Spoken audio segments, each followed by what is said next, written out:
Hello everybody, it's TannerFishies here, back again with a new Ninjago video here on the channel. In today's video, we are going to be discussing something amazing that has happened recently for the Ninjago series, and it comes in the form of a preview for the upcoming issue of the Garmadon comic series. Of course, if you guys have been following Ninjago news as of late, you might be aware that the first issue of the Garmadon comic has officially made its way onto store shelves, and you are able to find it easily online. I bought the digital copy of Volume 1 over on Amazon, it's pretty easy to find over there, and recently we got ourselves a preview of Volume 2, or Issue 2, again, whatever you want to call it, doesn't really matter to me. And reading through the preview of Issue 2 that we got for Garmadon, this might be one of my favorite Ninjago things in recent memory. Volume 1, or Issue 1 of the Garmadon comic was fantastic in my opinion. I thought it was really well done, it definitely captured the character of Garmadon, and I'm excited to see where the series goes in the future. Well, according to the preview that we got for Volume 2, it's going in a direction that I think is fantastic for the character and for the Ninjago world in general. So in today's video, I want to go over that preview with you guys, read through it, and give you guys my thoughts as we move forward. Once again though, if you guys have not checked out Volume 1 of Garmadon already, I highly recommend you do it. It is confirmed to be canon, taking place immediately after Ninjago March of the Oni, and it follows Garmadon's character after he mysteriously vanished from the monastery. I would highly recommend you check it out. It is canon, it's pretty easy to find online, so if you guys haven't read it just yet,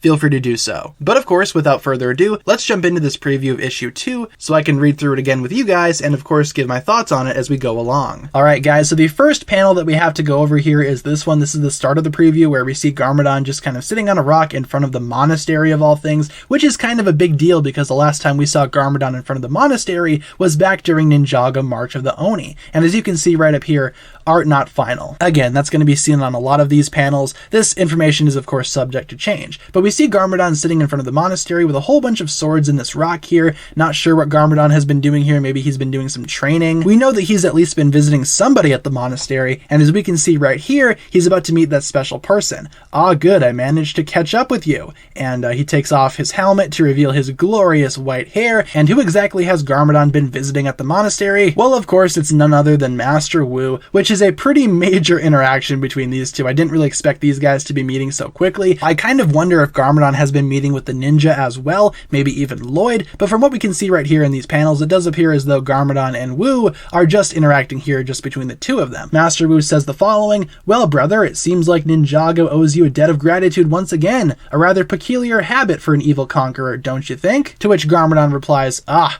I can't rule a land of ash. Saving you and the ninja was an unfortunate side effect of preserving Ninjago for myself." To which Master Wu replies, "Perhaps," obviously not buying this. Again, toying with the idea of Garmadon's inner turmoil. Is he good? Is he bad? To me, this kind of comes off as Garmadon trying to be evil, at least according to his mind, but his body says another thing. His mind and his spirit are conflicting with one another, which is an excellent character theme that we saw during issue 1 of this Garmadon comic that is currently on full display right here, and I absolutely love that. Of course, Master Wu can see right through him because he's known Garmadon his whole life. But when you joined our tornado of creation to defeat the Oni, you still chose to side with the forces of light. Then you're a fool, Wu. I chose the side I always do. My side. Again, trying to make this whole interaction between himself, the ninja, and Master Wu during Season 10 seemed like just a stepping stone to get to his ultimate goal. The Oni got in his way, and so Garmadon needed to side with his own ideals. Or at least that's what he says. Again, playing with the idea of the mind says one thing, but the soul, the spirit, the body says another thing. Garmadon is conflicted with himself here. Garmadon is constantly fighting with himself,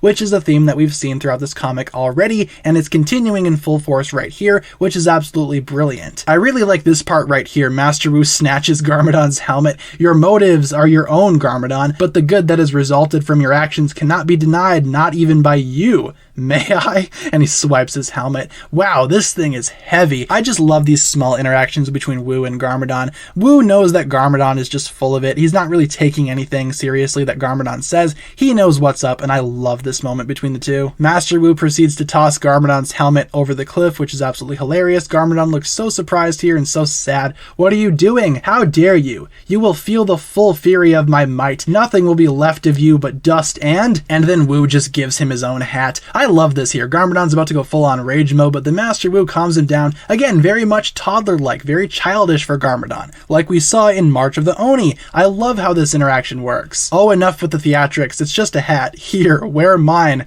So that's how Garmadon got his awesome hat that we saw. You may find it more suitable for your journey. What journey? I'm done traveling with you. I know, this journey you must travel on your own. But know this, regardless of whatever path you choose, you will always be my brother.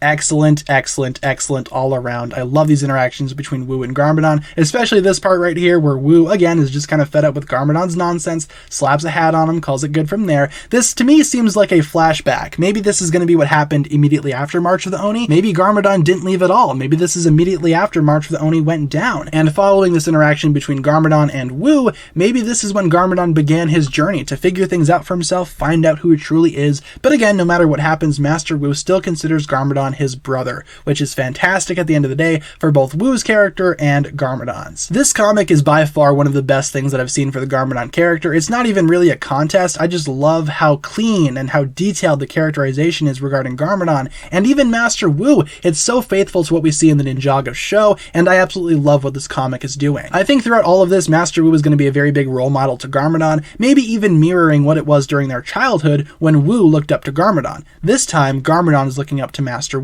It might be opposite, but again, these two have a very close bond and a very close rivalry as brothers that is timeless throughout the generations. Every single time one of them changes throughout everything that they've been through, they are still brothers, and I absolutely love that about this comic. I think that this preview is amazing for issue 2 of the Garmadon comic, and I for one cannot wait to see what this issue actually brings to the table when it gets released next month. So yeah, this Garmadon comic is going in a direction that I very much enjoy. I loved volume 1 or issue 1, again, whatever you want to call it, doesn't matter to me, and I really like where the story is going from here. I think the Garmadon character has a lot of potential to shine on his own, and a comic series focusing on the character is a wonderful idea to me personally. I am looking forward to the release of the second issue of the Garmadon comic next month, and honestly that time cannot come soon enough. And I hope you guys are looking forward to it as well. Once again, if you have not read issue 1 just yet, I highly recommend you do so. It's a really fantastic read, and once again, it only does good for the character of Garmadon, and in my opinion, it only does good for the Garmadon character and the Ninjago world in general. And hopefully you enjoyed my look at this preview for issue 2, and let me know what you thought of the characterization regarding the Garmadon character and how he interacted with Master Wu. Would you like to see Garmadon come back at some point in the TV series in a similar manner? I know I personally would, and I'm hoping that this comic eventually does tie into the Ninjago TV show as we know it. Let me know all of your thoughts on this preview down below in the comments, and hopefully you enjoyed today's video. That'll pretty much wrap it up for my thoughts here today. If you enjoyed today's video, feel free to like, comment, subscribe, do all that fun stuff, and as always, check out the links down below in the description from other forms of social media. Thank you all so much for checking out today's video. Once again, you guys, my name is TannerFishies, and with that, I bid you farewell.